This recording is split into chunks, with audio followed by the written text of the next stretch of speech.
તો અમદાવાદના ચાંદખેડામાં ઢોસાનું ખીરું ખાધા બાદ બે બાળકીઓના મોતના કેસમાં હવે પોલીસે મોટું પગલું ભર્યું।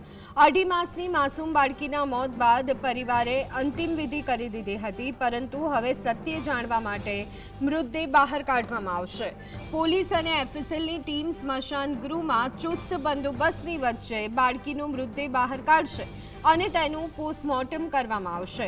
ખીરામાં એવું તો શું ઝેર હતું કે બે માસૂમ જીવ ગયા, તે રહસ્ય પરથી પોસ્ટમોર્ટમ બાદ પડદું ઉચકાશે।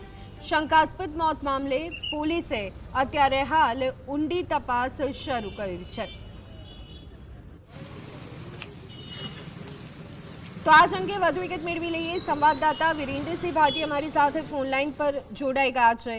વિરેન્દ્ર, બે બાળકીનું મોત ઢોસાના ખીરાના કારણે મોત થયું હોવાનું પ્રાથમિક તારણ સામે આવ્યું હતું। હવે ઊંડી તપાસ હાથ ધરાશે, શું વિગતો? બિલકુલ જી ધોની કે ગઈકાલે અમદાવાદ શહેરના ચાંદખેડા વિસ્તારની અંદર જે ઢોસાના ખીરાના કારણે જે બાળકીઓનો મોતનો મામલો સામે આવ્યો હતો ને તેના મામલાની અંદર અમદાવાદ શહેરની અંદર ચકચારી છે તે મચી જવા પામી હતી। કારણ કે 2.5 માસની બાળકી અને એક 4 વર્ષની બાળકી એમ બે બાળકીઓના મોત છે તે નીપજ્યા હતા।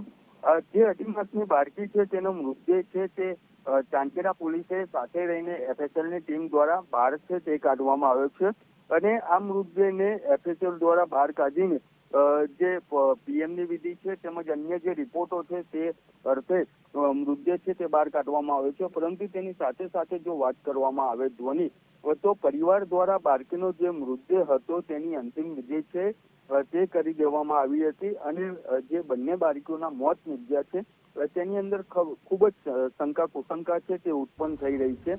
અત્યારની જો વાત કરવામાં આવે તો પોલીસ દ્વારા જે મૃતદેહ છે તે બહાર કાઢી લેવામાં આવ્યો હતો, તેની સાથે સાથે અલગ અલગ દિશામાં પણ તપાસ છે તે પોલીસ દ્વારા શરૂ કરવામાં આવી છે। કારણ કે જે બંને બાળકીઓ હતી તેની અંદર જે 4 માસની બાળકી હતી તેનું મોત નીપજ્યું।